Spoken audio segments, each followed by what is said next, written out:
Hey everyone, it's August 22nd, and this is your message for Monday, a useful message for teens in 4 minutes or less. Guys, I just gotta say it.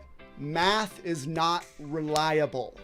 So we should just stop using it altogether. Who's with me? Okay, here's what I mean. Our brains think linearly, which means in a straight line. And it makes sense in our brains. It's easier to look at some things that way. Like for example, if I work for 15 minutes, I'll get, this much done. But if I work for 30 minutes, then I'll get twice as much done. Yeah, it makes sense. Think about it this way. If I drive twice as fast, I'll get there in half the time. Think about a graph, right? With a straight line, you increase it for every point you increase it here, it's going to increase here. That's what a straight line is. But not everything in our life is linear. We can't always use that math to make conclusions about actions we should be taking or not be taking.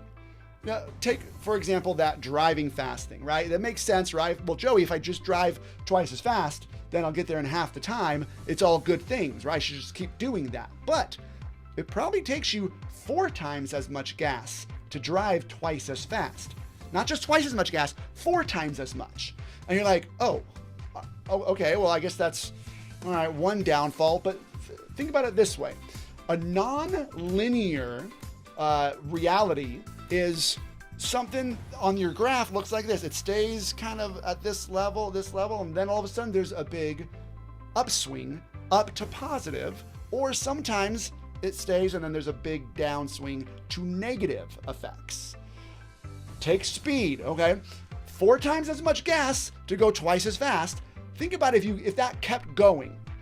It takes a space shuttle 11,000 pounds of fuel per second to get up to the orbit, right?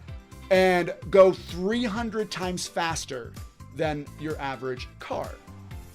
It's only going 300 times faster than an average car, but it's using nearly 2 million times more fuel.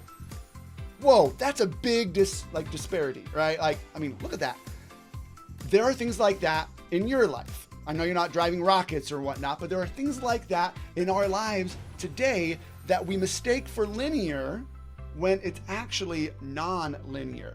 For example, relationships are not linear.